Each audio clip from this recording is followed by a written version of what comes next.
Welcome back to our channel, the place where hidden chapters, royal secrets, and the stories the palace won't publish finally come to light. Today we bring you a breaking news: Salmonella Sussex trends as Meghan's Thanksgiving. Turkey goes horribly wrong. Recent public discussions regarding the British royal family and its extended members have highlighted two concurrent narratives. First, a social media controversy stemming from the re-emergence of a video depicting Meghan, the Duchess of Sussex, preparing a Thanksgiving turkey, and second, media reports suggesting that senior royal family members may embark on a prominent visit to the United States in 2026 to commemorate America's 250th anniversary. The initial narrative has incited a fervent online discourse regarding food safety protocols and the portrayal of celebrity lifestyles.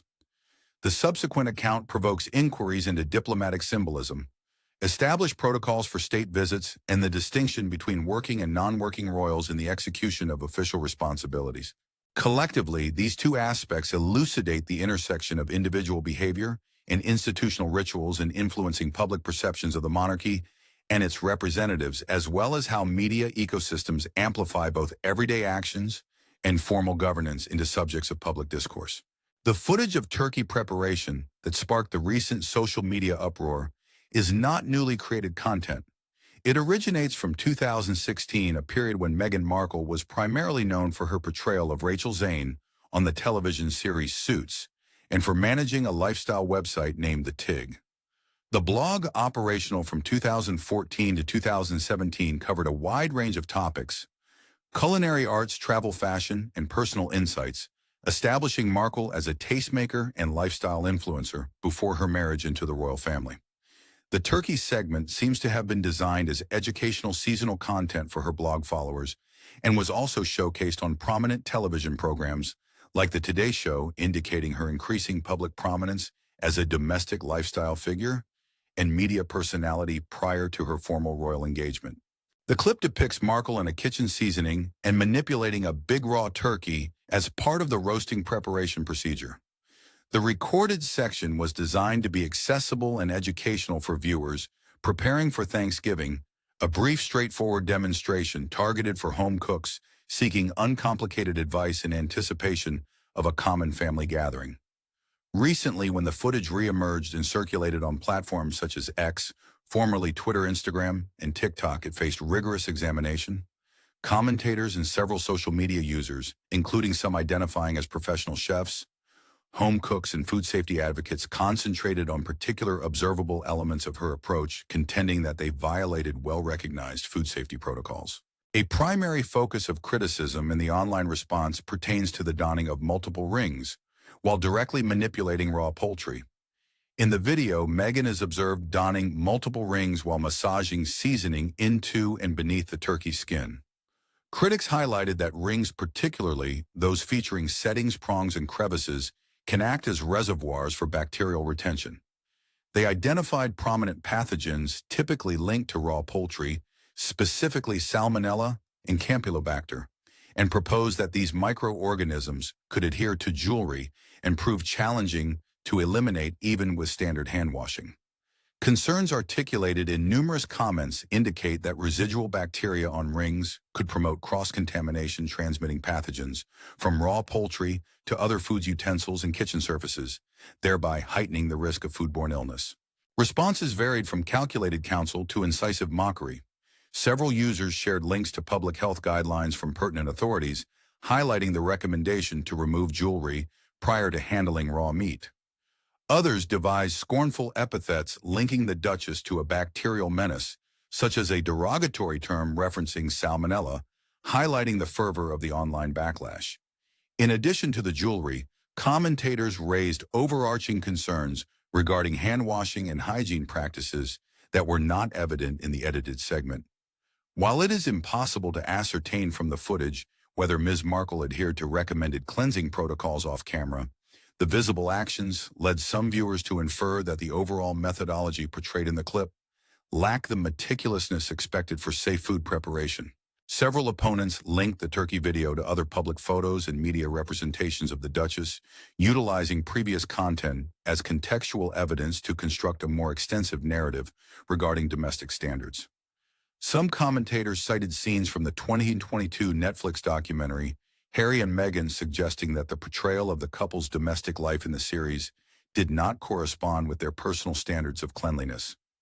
Others referenced a prior social media post featuring flower petals claiming the image had insects. These supplementary remarks were selectively utilized to bolster existing criticisms. Such claims are notably subjective and typically lie beyond the realm of verifiable public health issues associated with the turkey segment.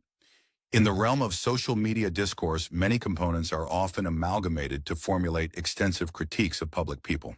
These narratives are frequently magnified by algorithms that incentivize engagement, and they can solidify perceptions through repetition even when the links between events are weak. The reaction to the clip underscores that prominent people who establish a presence in lifestyle and domestic domains are subjected to expectations regarding both visual appeal and technical proficiency. It also offers an opportunity to review the specific evidence-based food safety principles promoted by public health organizations.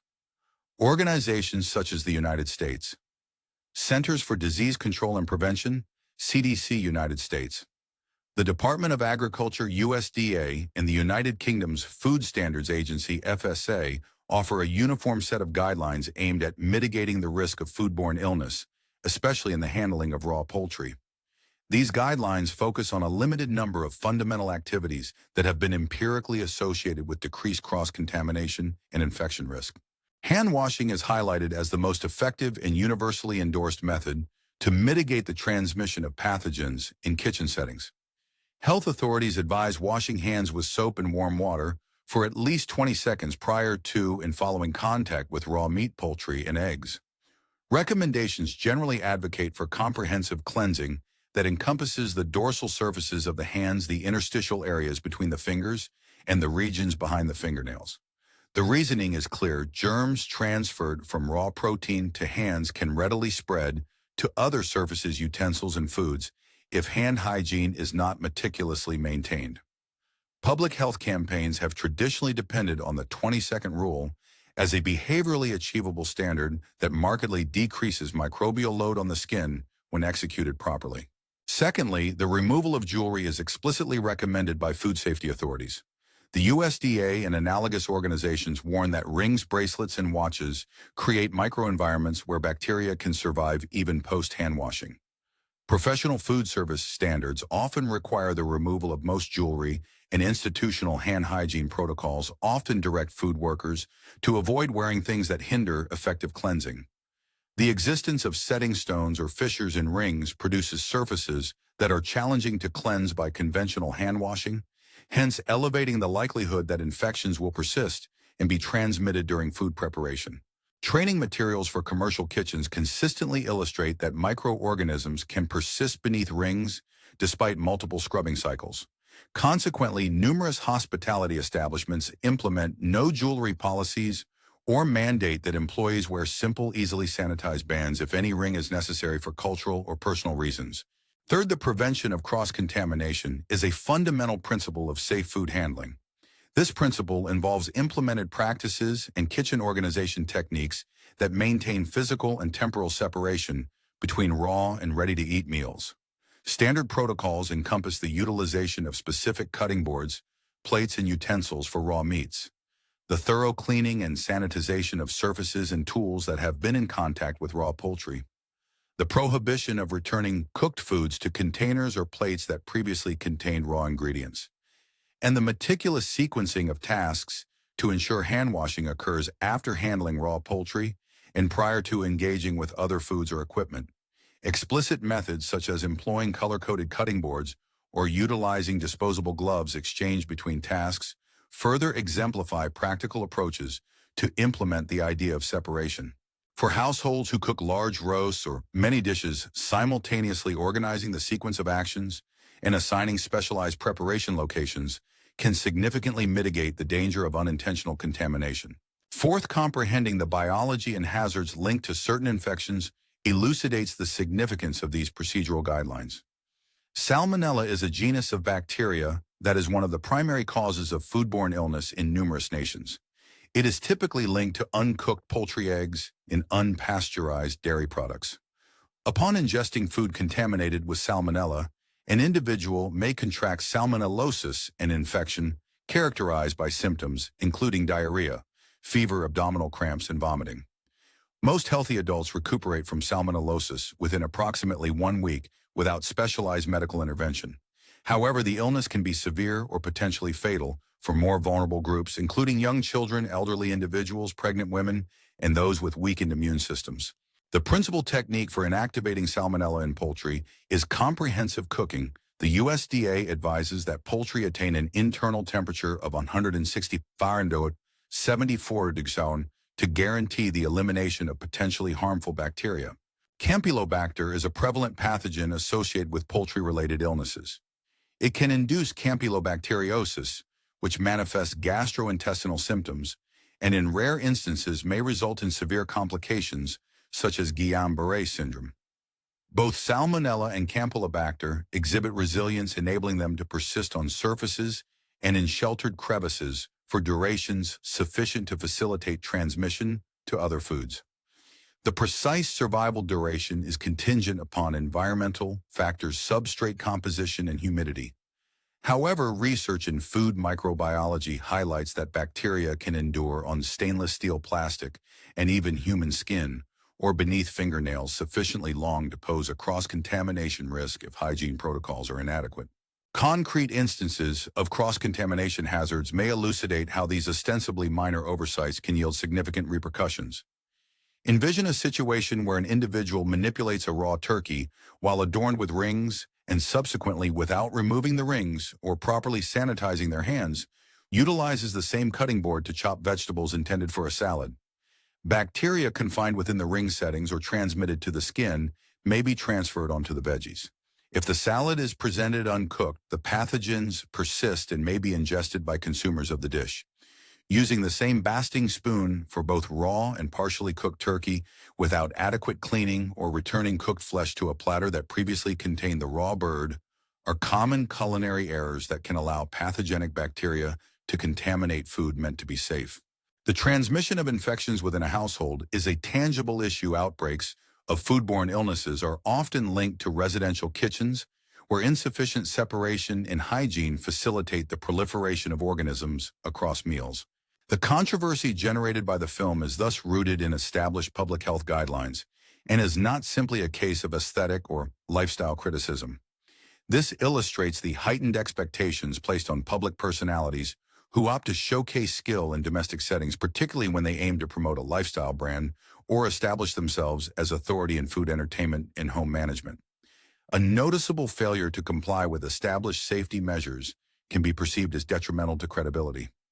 The perception is heightened when the individual offering advice or demonstrations seeks to establish themselves as a credible authority on domestic living, as consumers typically anticipate that individuals who profit from their expertise will maintain professional standards. This sense of credibility is particularly significant for Meghan Markle as she embarks on entrepreneurial endeavors in the lifestyle sector. Following her withdrawal from top royal responsibilities, she has endeavored to enhance her identity as an entrepreneur in the lifestyle and wellness sector, allegedly introducing a new brand named American Riviera Orchard, which is anticipated to concentrate on home garden food and associated merchandising. This endeavor positions her in direct rivalry with well-established personalities and businesses in the domestic lifestyle industry, particularly Martha Stewart and Gwyneth Paltrow's Goop, both of whom own significant consumer bases and unique brand identities. Martha Stewart is considered as an exemplar of domestic proficiency, with a brand founded on accuracy, technical skill, in household crafts, and a refined aesthetic. Stewart's brand name is founded on the presentation of skill, meticulous attention to detail, and a focus on consistent professional standards. Gwyneth Paltrow's Goop has developed a wellness-centric philosophy and a loyal clientele while facing issues and concerns regarding certain product assertions. Goop's model frequently integrates lifestyle content with commerce, capitalizing on a direct connection between editorial voice and product offerings. Analysts of the turkey video dispute contend that credibility, defined as a perceived congruence of competence, authenticity, and meticulousness, is a fundamental element of success in the lifestyle sector. From this perspective, a publicly observable deficiency in a fundamental skill like food handling may be perceived as a diminishment of credibility, particularly if it appears to contradict the meticulous curation, and authority that consumers anticipate from lifestyle brands. It is important to note that a solitary resurfacing clip from years past may not be conclusive for a brand's long-term outlook. Brand building is multifaceted and encompasses elements such as marketing strategy, product quality, public relations, and the capacity for transparent responses to criticism. Consumer loyalty may be enduring when a company provides constant value, transparent message, and efficient engagement. Furthermore, brands associated with celebrities have previously navigated issues by recognizing mistakes, elucidating intentions, and exhibiting enhanced practices responses that can alleviate reputational harm if managed convincingly and expeditiously. Nevertheless, the story exemplifies a peril intrinsic to public existence. Formerly private instances, once disseminated broadly, can transform into lasting components of a public narrative. Digital platforms facilitate the easy retrieval and remixing of archived content, allowing resources designed for a certain moment to gain new significances as social settings evolve. The potential for reinterpretation increases when an individual shifts from one public role to another, for instance, from actor and blogger to royal family member, and subsequently to entrepreneur, since audiences reassess prior content in light of new expectations associated with their position and perceived expertise. The second narrative of interest pertains to reports initially published by outlets like Page 6, suggesting that senior members of the British royal family may intend to visit the United States in 2026 for the semi-quincentennial, the 250th anniversary of the signing of the Declaration of Independence. The commemoration, officially designated in various contexts as America 250, is envisioned as a multi-year national observance aimed at honoring the founding of the United States, celebrating contemporary accomplishments, and fostering contemplation regarding the nation's future direction. Organizers expect an extensive array of events nationwide emphasizing significant celebrations on July 4, 2026, designed to attract both public and international interest. Inviting foreign leaders to partake in commemorations is a standard practice. Anniversary events of national importance usually include a combination of domestic ceremonies and international gestures designed to contextualize the national narrative within a global framework. Proposed arrangements for royal involvement in the semi-quincentennial consist of two main components. The initial proposal indicates that King Charles III and Queen Camilla might be invited to conduct a formal state visit to Washington, D.C., potentially in the spring of 2026. A state visit represents the most ceremonially significant type of diplomatic interaction between sovereigns or heads of state. It generally includes formal meetings with the host nation's head of state, ceremonial events, like an arrival ceremony, formal dinners, and public engagements designed to symbolize the cordiality of bilateral relations. The second rumored feature pertains to Prince William and Catherine, the Prince and Princess of Wales, who are anticipated to be probable participants in activities scheduled for July 2026, coinciding with the anniversary. Their involvement would be characterized as a significant addition to the public aspect of the commemorations, and may encompass activities aimed at engaging a wide American audience. A ceremonial visit by the British Queen and senior heirs to the United States to commemorate American independence holds significant historical and diplomatic implications. Historically, the attendance of a British head of state at a commemoration, marking the conclusion of colonial rule, signifies a potent symbol of reconciliation in evolved relations. It indicates that the two nations have transcended their previous antagonism to establish a modern partnership based on mutual interests and values. A visit of this nature would emphasize the special relationship between the United Kingdom and the United States, indicating a commitment to collaboration in political, economic, cultural, and security areas. Historical royal visits have consistently served as tools of soft power, defined as a state's capacity to influence others through attraction, cultural exchange, and symbolic gestures rather than coercion. Queen Elizabeth II's visits to the United States, notably her initial tour in 1957, and her participation in the bicentennial celebrations of 1976 serve as historical precedents, demonstrating how royal visits can strengthen bilateral relations through ceremonial diplomacy and interpersonal engagement. The logistical arrangements for a state visit are regulated by stringent diplomatic protocols. The constitutional procedure for a state visit necessitates a formal invitation from the host head of state to the visiting head of state. A formal invitation for a state visit by King Charles III to the United States would be issued by the President of the United States. Media reports have occasionally created confusion regarding the source of invitations, such as referencing former political figures. Yet it is crucial to emphasize that the constitutional and diplomatic process for an official state visit resides solely with the current head of state. Conversations and informal interactions may transpire among various officials and throughout political cycles, with the existence or non-existence of a formal invitation at any time influenced by the domestic political conditions in both nations. The political context during the proposed visit will inevitably influence its atmosphere and perception. The 2024 U.S. presidential election will select the occupant of the White House in 2026, potentially affecting ceremonial timing and the focal areas of a state visit. The priorities of a future administration may influence the issues emphasized in meetings, the extent of formal hospitality offered, and the messaging associated with state ceremonies. Nevertheless, the British monarchy, as a constitutional and ostensibly nonpartisan institution, typically endeavors to sustain stable relations with elected officials, regardless of political fluctuations. The royal family serves as a vehicle for continuity and national representation, and its interactions with foreign leaders aim to surpass transient political dynamics. The monarchy's function in foreign relations is not the execution of formal policy authority, but the strengthening of connections via representation, ceremonial acknowledgement, and public diplomacy. A significant clarifying detail in the information regarding the scheduled visit is to the status of Prince Harry and Meghan, the Duke and Duchess of Sussex. Since their public declaration in 2020 to withdraw from senior royal responsibilities and their subsequent departure to California, they have not engaged in the complete array of formal governmental obligations typically undertaken by working royals. The differentiation between a working royal, defined as a family member who officially represents the monarch in duties funded partially by the sovereign grant, and a non-working or private family member is crucial for comprehending the composition of official delegations.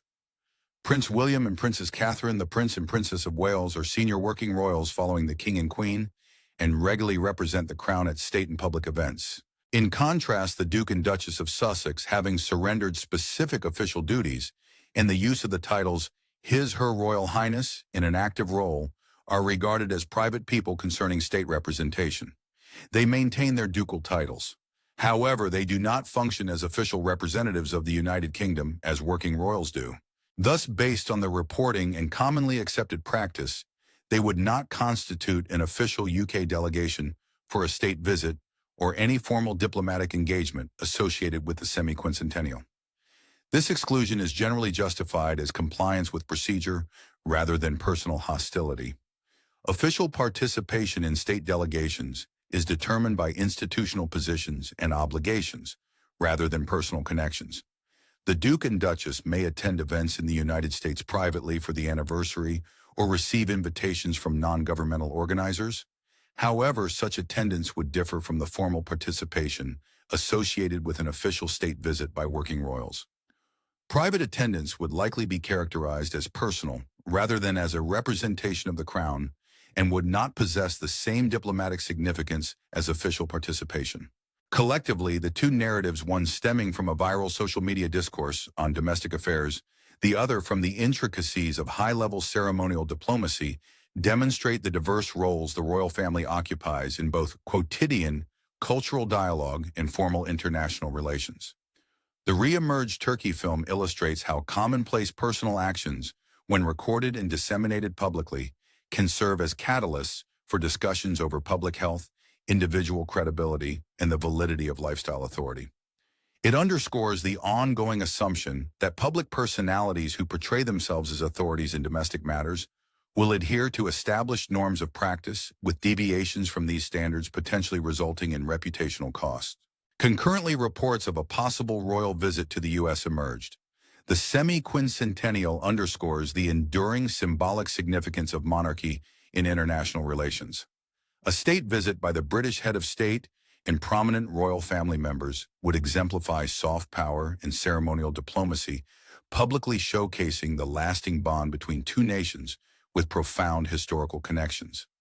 This would provide an opportunity to underscore common democratic principles and collaborative strategies for current global issues, while reiterating the institutional distinctions between official representatives and private family members.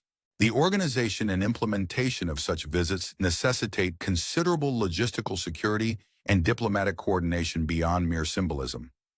Official visits generally necessitate extensive advance planning, involving cooperation among many governmental ministries, security services, and pertinent royal household offices. They frequently encompass discussions regarding itineraries, public communications, cultural exchanges, and opportunities to emphasize bilateral initiatives in sectors such as trade, education, climate, and defense collaboration. The public response to such visits might fluctuate according on current political feelings, media portrayal, and grassroots reactions. Organizers often strive to harmonize ceremonial sophistication with programming that appeals to various domestic audiences in the host nation.